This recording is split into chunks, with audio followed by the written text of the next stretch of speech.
नमस्कार, आदाब, सत श्री अकाल दोस्तों। स्वागत है आप सबका मेरे YouTube चैनल स्वप्निल जंक्शन पर और मैं आशा करता हूं कि आप सभी स्वस्थ और सुरक्षित होंगे। दोस्तों, भारत एक लोकतंत्र है और एक लोकतांत्रिक देश होने के लिहाज से हमारे देश के भीतर चुनाव यानी इलेक्शन को सबसे बड़े उत्सव के तौर पर मनाया जाता है। और जब बात चुनाव की कर रहा हूं तो क्यों ना जिक्र कर दूं जम्मू कश्मीर में हाल ही में संपन्न हुए डीडीसी के चुनाव के विषय में, क्योंकि आज की इस वीडियो का विषय भी वही है। दोस्तों, जम्मू और कश्मीर, जब आप इस राज्य के बारे में, जो कि 5 अगस्त 2019 से पहले एक पूर्ण राज्य था और अब यह एक केंद्र शासित प्रदेश है, जब आप जम्मू कश्मीर के बारे में सोचते हैं तो अपने दिल पर हाथ रखकर बताइए कि आपके दिमाग में कौन कौन सी बातें आती है। आपके दिमाग में आता है आतंकवाद, आपके दिमाग में आता है पाकिस्तान, आपके दिमाग में आती है हिंसा, आपके दिमाग में आता है अलगाववाद, आपके दिमाग में आता है भारतीय सुरक्षा बलों के उन ऑपरेशंस के बारे में जिसमें वो आतंकवादियों को मार गिराते हैं या फिर पकड़ लेते हैं।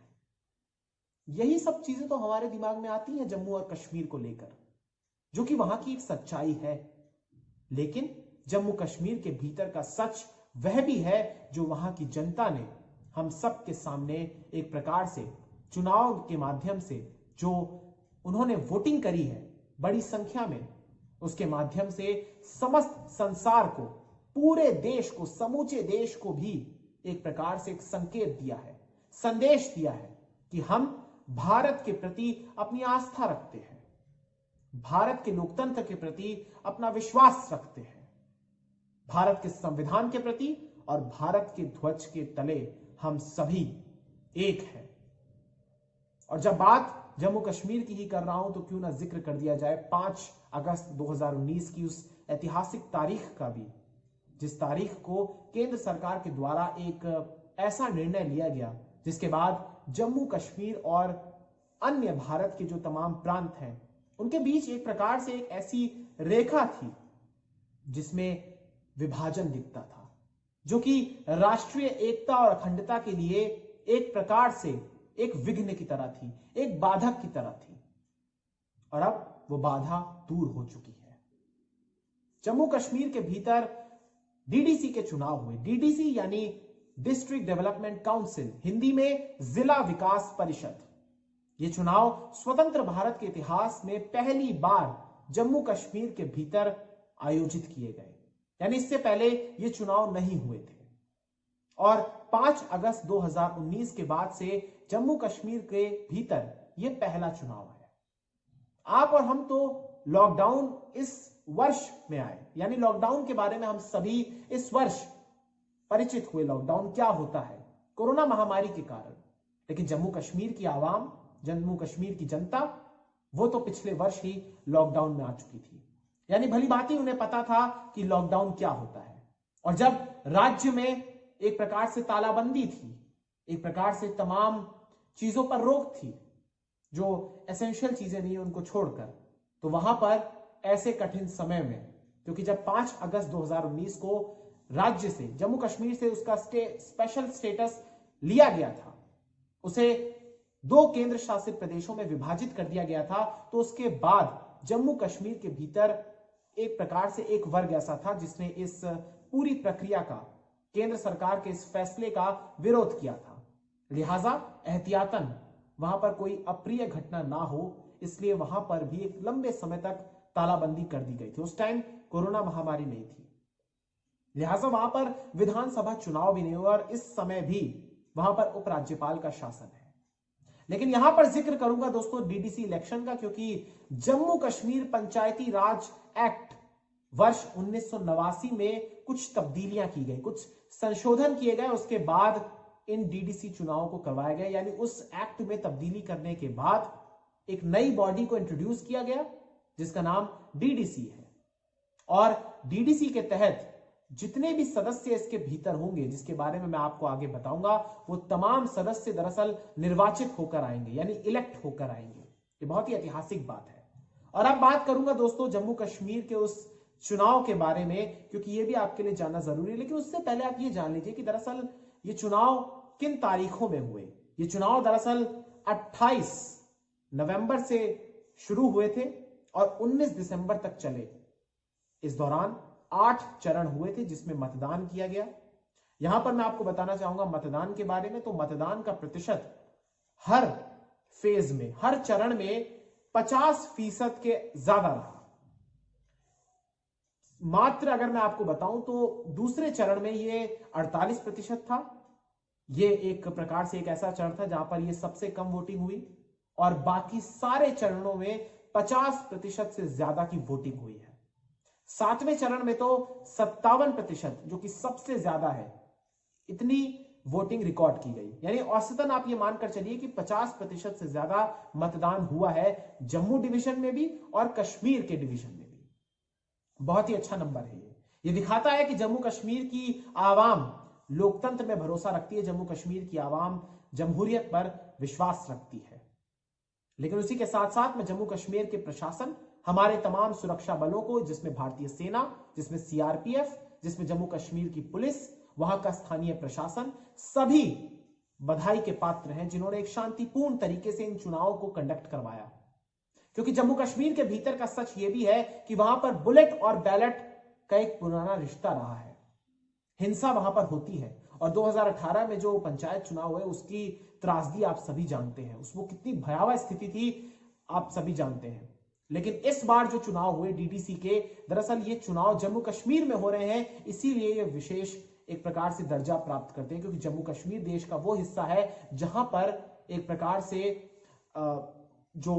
से बहुत ही ज्यादा संवेदनशील इलाका है, हमारा हिस्सा है। तो अब बिना किसी देरी के दोस्तों मैं आपको बताना चाहूंगा कि जम्मू कश्मीर के भीतर कौन कौन सी पार्टियां थी जिन्होंने ये चुनाव लड़ा। सबसे पहले यहां पर प्रमुख मुकाबला जो था वो था भारतीय जनता पार्टी और गुपकार अलायंस के बीच। गुपकार यानी जिसका पूरा नाम है PAGD, peoples alliance for Gupkar declaration. Hindi में इसको सरल भाषा में कहा गया, शॉर्ट वर्ड में इसको मैं आपको बताऊं तो इसको कहा गया गुपकार समझौता, जिसके भीतर 7 प्रमुख जम्मू कश्मीर की वो पार्टियां थी, मेन स्ट्रीम पॉलिटिकल पार्टीज थी, जो कि एक बैनर के तले आकर मुकाबला कर रही थी, इस चुनाव को कॉन्टेस्ट कर रही थी। अब यहां पर मैं एक सच और बताना चाहूंगा कि जब इन चुनाव का ऐलान किया गया था तो उस समय चूंकि ये तमाम जो इन गुपकार डिक्लेरेशन में जितने भी नेता हैं, जिसमें नेशनल कॉन्फ्रेंस के फारूक अब्दुल्ला, उमर अब्दुल्ला, जिसमें PDP की महबूबा मुफ्ती, ऐसे तमाम जो वहां के कुछ कद्दावर नेता हैं, कुछ क्षेत्रीय नेता हैं जम्मू कश्मीर के, उन्होंने इन चुनावों का बहिष्कार करने का फैसला लिया था। लेकिन राज्य में माहौल देखते हुए उन्होंने फिर इस इलेक्शन में पार्ट लिया, हिस्सा लिया। तो उन्होंने PAGD नाम से, यानी गुपकार अलायंस के नाम से एक प्रकार से एक अलायंस बनाया। इनका मुकाबला था बीजेपी से। इसी के साथ साथ पहले कांग्रेस, जो कि इसी गुपकार डिक्लेरेशन का हिस्सा थी, बाद में उसने अपने आप को इससे अलग कर लिया और फिर उन्होंने अलग तरीके से चुनाव लड़ा। यानी कांग्रेस, बीजेपी और गुपकार डिक्लेरेशन यानी PAGD वाली पार्टीज। अन्य उम्मीदवार भी थे, निर्दलीय जिनको हम कहेंगे, या फिर कुछ और पार्टीज भी थी। तो मोटे मोटे तौर पर दोस्तों ये है। अब इसी के साथ साथ मैं आपको बताना चाहूंगा सिलसिलेवार तरीके से जो रिजल्ट है, क्योंकि चूंकि इस बार जो जम्मू कश्मीर में इलेक्शन हुआ है इसमें EVM का इस्तेमाल नहीं हुआ था, बल्कि बैलेट के इस्तेमाल से, बैलेट के द्वारा इस बार वोटिंग हुई थी। तो उसके बारे में जो रिजल्ट आ रहे हैं वो धीरे धीरे आ रहे हैं। जिस समय मैं ये वीडियो रिकॉर्ड कर रहा हूं 4:30 बजे तक के डिसीजन मैं आपको बता रहा हूं। पूरे का पूरा जो रिजल्ट है वो मैं आपको बता देता हूं। 280 सीटें हैं। चूंकि जम्मू कश्मीर के भीतर 20 जिले हैं, 20 डिस्ट्रिक्ट्स हैं, लिहाजा हर जिले के भीतर 14 सीट्स हैं। तो 20 को अगर हम 20 गुणा 14 हो गया 280। तो इन तमाम सीट्स, टोटल सीट्स ये हैं, इसमें से 278 सीटों पर जो रिजल्ट आ चुके हैं वो भी मैं आपको बताना चाहूंगा। सबसे पहले बात करूंगा भारतीय जनता पार्टी की, जो कि राज्य में सिंगल लार्जेस्ट पॉलिटिकल पार्टी बनकर उभरी है। भारतीय जनता पार्टी ने 75 सीटें जीती। ये 278 सीटों के रिजल्ट आ चुके हैं। 2 सीटों पर अभी भी मतगणना जारी है जिस समय मैं ये वीडियो रिकॉर्ड कर रहा हूं। लेकिन स्पष्ट हो चुका है कि भारतीय जनता पार्टी राज्य के भीतर सबसे बड़ी पार्टी बनकर उभरी है। इसके बाद जम्मू कश्मीर नेशनल कॉन्फ्रेंस यानी फारूक अब्दुल्ला और उमर अब्दुल्ला वाली पार्टी, ये दूसरे नंबर की पार्टी रही जिसने नेतृत्व भी किया पीएजीडी का, गुपकार डिक्लेरेशन का। लेकिन इस पार्टी का मैं आपको इंडिविजुअल जितनी इन्होंने सीट जीती वो भी मैं आपको बताऊंगा। इन्होंने दरअसल 67 सीटें जीती हैं, 67। इंडिपेंडेंट जो कि उम्मीदवार थे, निर्दलीय जिनको हम कहेंगे, इन्होंने 50 सीटें जीती हैं। इसके अलावा जम्मू कश्मीर पीडीपी यानी पीपल्स डेमोक्रेटिक पार्टी जो कि महबूबा मुफ्ती की पार्टी है, इन्होंने 27 सीटों पर जीत दर्ज की है। आईएनसी यानी इंडियन नेशनल कांग्रेस, इन्होंने 26 सीटें जीती हैं। जम्मू कश्मीर अपनी पार्टी ने 12 सीटें जीती हैं, जेकेपीसी ने 8, सीपीआईएम ने 5, जेकेपीएम ने 3, जेकेएनपीपी ने 2, पीडीएफ ने 2 और बीएसपी ने 1। ये मैंने उन तमाम पार्टियों का जिक्र आपके सामने कर दिया है जिन्होंने जम्मू कश्मीर के डीडीसी इलेक्शन में हिस्सा लिया था। अब यहां पर दोस्तों आपके लिए जानना जरूरी है कि एक प्रकार से अगर एक समरी के तौर पर मैं आपको बताऊं तो भारतीय जनता पार्टी ने 75 सीटें जीती हैं। गुपकार डिक्लेरेशन यानी पीएजीडी ने जो है, इन्होंने दरअसल 100 से ज्यादा सीटें जीती हैं, 110 से ज्यादा सीटें इन्होंने जीती हैं। कांग्रेस पार्टी ने 26 सीटें जीती हैं और अन्य जो लोग हैं उन्होंने, इंडिपेंडेंट जिसमें मैं आपको बताऊंगा, उन्होंने 50 सीटें जीती हैं। अपनी पार्टी ने 12 सीटें जीती हैं। तो ये एक प्रकार से पूरा का पूरा गणित है, पूरा का पूरा परिणाम है। अब यहां पर कुछ प्रमुख बातें ये हैं दोस्तों कि कश्मीर डिवीजन के भीतर भारतीय जनता पार्टी ने पहली बार सीट जीती है, यानी वहां पर पहली बार कमल खिला है और इस बार 3 सीटें भारतीय जनता पार्टी ने कश्मीर में जीती है, कश्मीर घाटी में जीती है। हालांकि यह परिणाम बहुत ही खराब है क्योंकि भारतीय जनता पार्टी ने अपने कैंडिडेट्स ज्यादा मात्रा में उतारे थे, ज्यादा संख्या में उतारे थे, लेकिन 3 सीटें जीतना कश्मीर के भीतर भारतीय जनता पार्टी का, यह ध्यान में रखते हुए कि भारतीय जनता पार्टी किस सोच से आती है, किस विचारधारा की पार्टी है, यह एक बड़ी जीत है। लिहाजा छोटा कदम है लेकिन एक प्रभावी कदम हो सकता है। हालांकि निराशा जरूर हुई होगी क्योंकि भारतीय जनता पार्टी ने अपने तमाम शीर्ष नेताओं को उतारा था, जिसमें केंद्रीय मंत्री भी शामिल थे प्रचार प्रसार अभियान में। फिर भी एक प्रकार से ये असफलता ही होगी, लेकिन अगर एक थोड़ी सी एक आशा की किरण के तौर पर मैं आपको बताऊं तो ये 3 सीटें जीतना, पहली बार ऐसा हुआ कि बीजेपी जीती है, तो उनके लिए एक थोड़ा सा सुखद अनुभव हो सकता है। अब यहां पर जिक्र करूंगा दोस्तों एक बात का और, कि जहां एक और कश्मीर डिवीजन में बीजेपी खाता खोल पाई, डबल फिगर्स में नहीं पहुंची हालांकि, लेकिन वहीं जम्मू डिवीजन में, जम्मू क्षेत्र में, वहां पर भारतीय जनता पार्टी ने एक प्रकार से अपना दबदबा कायम रखा है। हालांकि वहां पर भी उन्होंने एक प्रकार से 70 के आसपास सीटें जीती हैं और उतारे थे उन्होंने 100 से ज्यादा कैंडिडेट्स। तो एक प्रकार से ये भी उनका स्ट्राइक रेट वहां पर बेहतर है कश्मीर के मुकाबले। लेकिन जितनी अच्छी उम्मीदें की जा रही थी कि भारतीय जनता पार्टी हो सकता है कम से कम जम्मू क्षेत्र में वहां पर क्लीन स्वीप कर देगी या फिर एक प्रकार से एक ऐसा निर्णय ले आएगी, ऐसा रिजल्ट अपने फेवर में ले आएगी जो कि अभूतपूर्व होगा, वो नहीं आ पाया। अब बात अगर बीजेपी की हो रही है तो जिक्र करना जरूरी है गुपकार डिक्लेरेशन का भी, क्योंकि प्रमुख तौर पर यह मुकाबला इन्हीं दोनों के बीच था।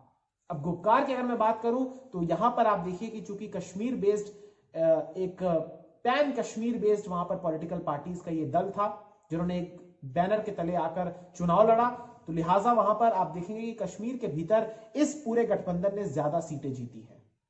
वहीं इसका अपोजिट हुआ जम्मू डिवीजन में, वहां पर हालांकि इतना बुरा प्रदर्शन नहीं था जितना बीजेपी का कश्मीर डिवीजन में था, लेकिन इनका भी जो प्रदर्शन था वो संतोषजनक था इनके लिए, मैं बता रहा हूं, क्योंकि ये तमाम वो नेता थे जो कि नजरबंद थे, अपने घर में थे, और ये वो तमाम नेता हैं जो कि इस बात पर चुनाव लड़ रहे थे कि उन्हें राज्य का स्पेशल स्टेटस वापस चाहिए, यानी अनुच्छेद 370 की बहाली को लेकर ये चुनाव लड़ रहे थे।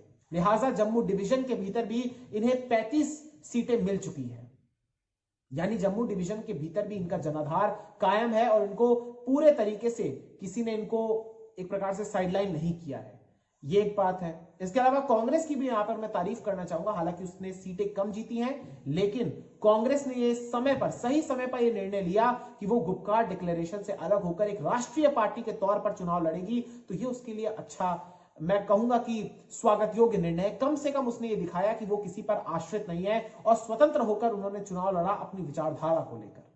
इसके अलावा दोस्तों यहां पर जिक्र करना चाहूंगा कुछ और बातों का जो कि आपके लिए जानना जरूरी है।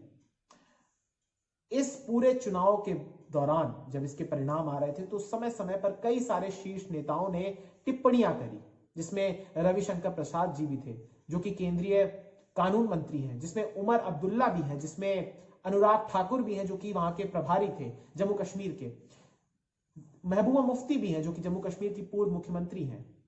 ये तमाम लोग एक दूसरे पर आरोप लगा रहे हैं, ये तमाम लोग अपनी जीत को बड़ा दिखाने का प्रयास कर रहे हैं, लेकिन यहां पर तारीफ करनी होगी जम्मू कश्मीर की जनता की, क्योंकि जम्मू कश्मीर की जनता ने दरअसल उन अवांछित तत्वों को इग्नोर किया जो कि राज्य के भीतर की शांति को सेंधमारी कर रहे थे, सेंध लगा रहे थे उस शांति में, अमन में, और लगातार वो फोर्स कर रहे थे कि आप वोट डालने ना जाए, चाहे पाकिस्तान की तरफ से घुसपैठ हो जिसे हमारे सुरक्षा बलों ने नाकाम कर दिया। तमाम विघ्न आ रहे थे। कुछ देश थे विश्व में ऐसे जो कि सवाल उठा रहे थे भारत के इस निर्णय का कि उन्होंने आखिर क्यों 370 को हटा दिया, लेकिन अब जम्मू कश्मीर की आवाम ने उन्हें बहुत ही अच्छा संदेश दिया है कि हम भारत के साथ हैं, हम भारत के लोकतंत्र के साथ हैं और हम भारत के लोकतंत्र के प्रति अपनी आस्था को व्यक्त करते हैं मतदान करते हुए। आने वाले समय में हो सकता है कि विधानसभा के चुनाव भी होए, तब जम्मू कश्मीर एक प्रकार से अन्य राज्यों की तरह विकास के पथ पर पहुंचेगा। लेकिन एक बात का जिक्र और करना चाहूंगा मैं, जम्मू कश्मीर के बारे में हमारे टेलीविजन पर या हम जब अखबार में पढ़ते हैं तो अक्सर ये भी पढ़ते हैं कि जम्मू कश्मीर या देखते हैं हसीन वादियों से, खूबसूरत वादियों से भरा हुआ प्रदेश है, जो कि एक सच है। लेकिन जम्मू कश्मीर के भीतर का सच ये भी है कि वहां पर विकास नहीं है, वो उस विकास की धारा से नहीं जुड़ पाया जिससे शायद देश के अन्य प्रांत जुड़े हुए हैं। इसलिए वहां पर जो लोग भी चुनकर आ रहे हैं, मैं उनसे यही निवेदन करना चाहूंगा कि आप लोग ईमानदारी के साथ, पूरी निष्ठा के साथ अपने कर्तव्यों का निर्वहन करें और राज्य की जनता को विकसित करें। वहां पर शिक्षा, स्वास्थ्य, जल, रोजगार, ऐसे तमाम विषय हैं जिन पर काम करने की आवश्यकता है। जम्मू कश्मीर बहुत पिछड़ा हुआ है, पर्यटन सबसे जरूरी, ऐसे तमाम चीजों पर काम करने की आवश्यकता है। और ये डीडीसी जो नई बॉडी है, मैं उम्मीद करता हूं कि ये विकास की दिशा देगी और जम्मू कश्मीर की दशा को चेंज करेगी। बहुत बहुत शुक्रिया, बहुत बहुत धन्यवाद। जय हिंद, जय भारत, वंदे मातरम, इंकलाब जिंदाबाद, सत्यमेव जयते। नमस्कार।